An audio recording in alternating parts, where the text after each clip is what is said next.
Lo que pasa es que no siempre juegan con su dinero y sobre todo en España. La banca española ha sido de las más ayudadas con dinero público de todas las bancas europeas y todos tenemos en la cabeza la cifra del Banco de España cuando confirmó que más de 50.000 millones de euros se habían destinado a la banca para que no se hundiera la economía española, pero que eso tuvo un precio para todos los contribuyentes. Y un buen ejemplo es de Rafa Nadal, porque dices, lo gana y lo genera, pero es que es verdad que, que desde la propia Autoridad Europea Bancaria señalan a España con que los directivos tienen del banco en España un 20% más que los franceses, más de un 20% más que los alemanes, pero si te coges los datos de solvencia y de buena gestión, 15,4 la solvencia europea de los bancos europeos, un 13% en España. Es decir, están por debajo de la gestión y de la solvencia. Pero en cualquier caso, esto es un poco por por sentarlos en la mesa de igual a igual y decirles a los bancos, oiga, si no quieren un impuesto de sociedades, como apunta el FMI sobre sus beneficios extraordinarios, ¿qué tipo de impuesto quieren? Si no les gusta este de los 1.500 millones, ¿cómo quieren colaborar, no? Para cabo, ¿no? O sea, nadie publica una orden de registro para enseñar que ha entrado con una orden de registro a la casa de otra persona que quería investigar. Hay motivos, está soportado por testimonios judiciales, lo dicen los medios estadounidenses, pero es que, claro, la tensión política y a la sociedad que está trasladando Trump en estos momentos y en un momento que Estados Unidos está en un momento pues grave, porque fíjate, se reunía Biden con los expertos y con los historiadores hace pocas semanas y le trasladaban que esos grupos de extrema derecha que conocimos en el asalto al Capitolio, esos grupos violentos podrían volver a reactivarse en Estados Unidos. Y Trump los controla, lo vimos en el 6 de enero, cómo él había estado horas antes en el mitin, cómo les arengó a través de las redes sociales, cómo le llegaron a cerrar Twitter. Todo este contexto es para decir que, claro, no tiene precedentes el registro, no tiene precedentes que un presidente se lleve documentación a su casa, que tuvo que devolver más de una decena de cajas, y no tiene precedente que un expresidente altere así el orden social como lo está alterando. Porque Donald Trump dice... Se preguntarán ustedes, ¿por qué la orden de registro está dando tanto de qué hablar? Pues porque ya varios medios de Estados Unidos han apuntado a que esa orden de registro se le podría haber trasladado a Donald Trump un día antes, incluso, Pilar, de realizar el registro. Es decir, el expresidente de los Estados Unidos dice en parte de la prensa americana que estaba avisado.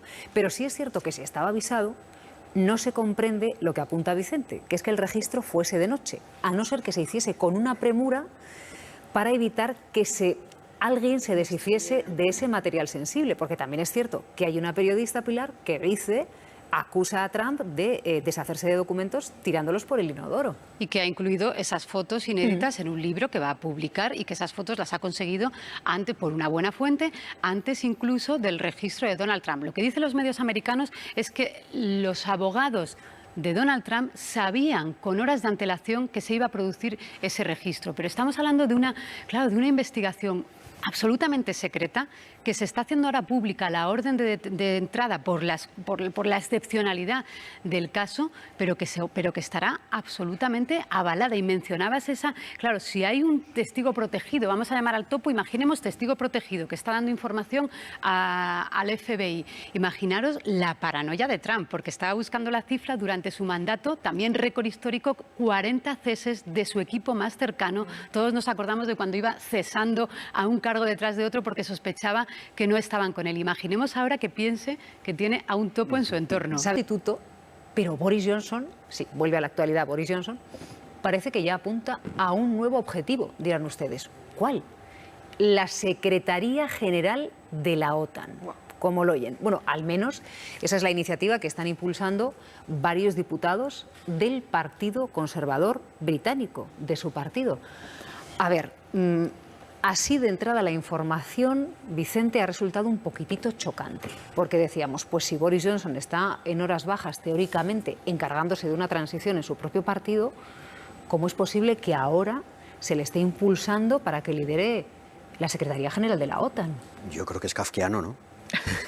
Es que estamos asistiendo a últimamente, sobre todo en política internacional, hay una crisis en Occidente tremenda, ¿no? Y este es un ejemplo más. Es decir, un señor que, todo lo que ha montado Boris Johnson, ¿no? De cómo ha tenido que salir, cómo se ha resistido hasta el último momento, y que ahora, todavía se plantee el seguir avanzando, digamos, en su carrera política. Yo, no tengo palabras. Sí, una huida hacia adelante, ¿no? Parece más bien de los suyos por apoyarle y más bien parece que en el futuro piensen que tiene alguna posibilidad de ocupar algún cargo a la altura de una gran institución, pero primero, después de que ha estado investigado por la policía, de todo el número de fiestas, de la gestión, que si vamos a la gestión del post-Brexit... ¿Cuáles son sus méritos? ¿Cuáles son sus méritos, incluso en términos de gobierno? El paro estaba por las nubes, la inflación, como les pasa a todos, por las nubes, ¿vale? Pero es que no tiene una gestión... Uy, yo tengo la respuesta. En fin, el estatus que tienen como grandes diplomáticos y grandes políticos, ¿no? Desde el señor Stoltenberg, secretario actual de la OTAN, el propio Javier Solana, si cogemos los secretarios generales de la OTAN, son estadistas, son, es un perfil absolutamente políticos distinto. que nos gustarán más o menos porque tienen unas carreras íntegras cada uno en sus países. Señor Boris Johnson, llega tarde a ese currículum. Mucha atención, porque la ley de secretos oficiales suma nuevas críticas. En esta ocasión ha sido la Federación de Periodistas de España que considera que limita el derecho a la información. Nosotros nos hemos preguntado cuáles son algunos de esos secretos oficiales a los que no podemos acceder. No sabemos a ciencia cierta qué documentos secretos existen o sobre qué asuntos tratan, pero los expertos esperan que cuando se desclasifiquen puedan arrojar luz a muchos de los asuntos de nuestra historia, como por ejemplo... Guerra civil. Mucho se ha escrito sobre esta trágica etapa, pero se quedaron casos sin resolver de ejecuciones, ataques y persecuciones contra la población civil. Instauración de la monarquía. Majestad, por España. Don Juan de Borbón renunció a sus derechos dinásticos en favor de su hijo Juan Carlos I. ¿Cómo tomó esa decisión y cómo se negoció la inclusión de la monarquía en la Constitución española? El 23F. Podríamos conocer si existieron conversaciones entre Tejero y el rey Juan Carlos o si existen más informes del CSIC sobre la trama civil del golpe. Terrorismo. ¿Se financió con fondos reservados la lucha contra ETA? ¿Cómo fueron las conversaciones para tratar su disolución? ¿Quién fue el creador de los GAL? Pero no solo eso, ¿sabemos todo sobre el atentado yihadista del 11M? La guerra de Irak. ¿Había pruebas de la existencia de armas de destrucción masiva? ¿Cómo fueron los contactos que acabaron en la famosa foto de las Azores? La OTAN. ¿Cómo se negoció el ingreso de España en la OTAN? ¿Fue una condición para entrar en la Unión Europea? Palomares.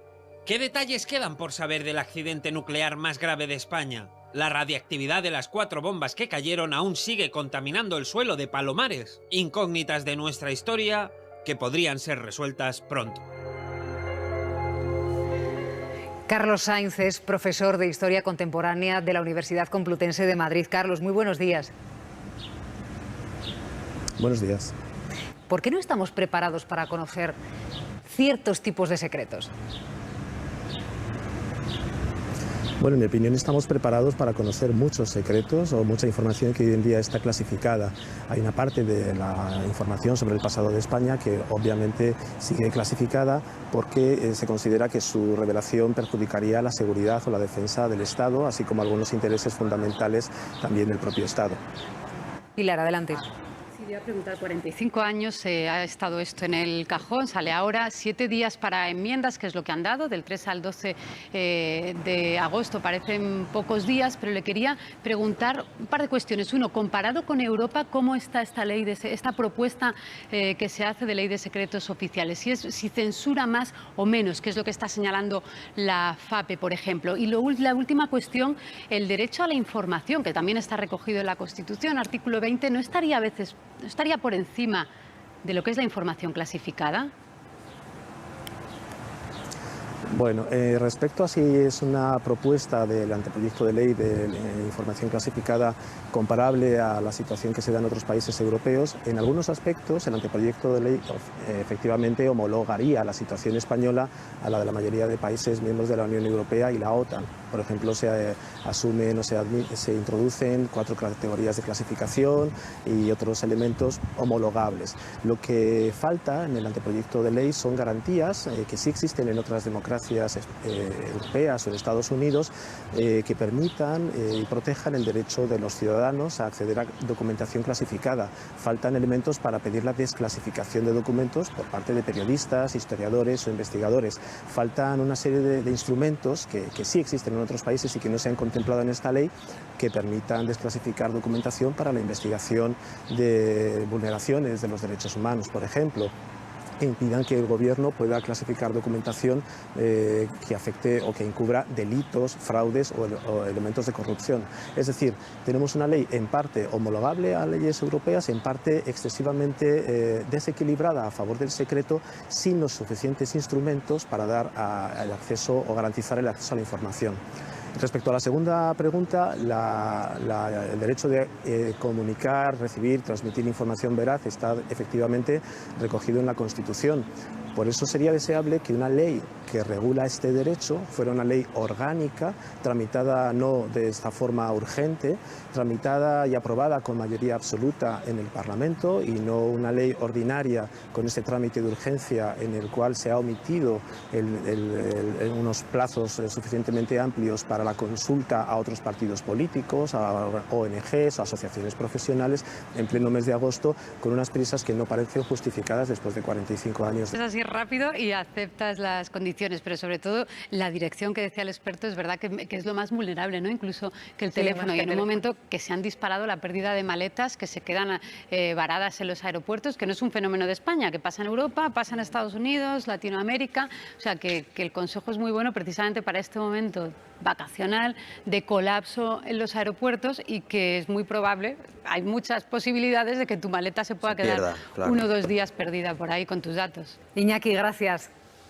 El martes a las 8:30 de la mañana, porque también tenemos un descansito, ¿no? Yo me voy para el norte, y vosotros, a ver, rápidamente. Yo me voy a quedar en mi casa más a gusto que un arbusto. Te tocó Madrid, Vicente. Valencia. Yo para el sur.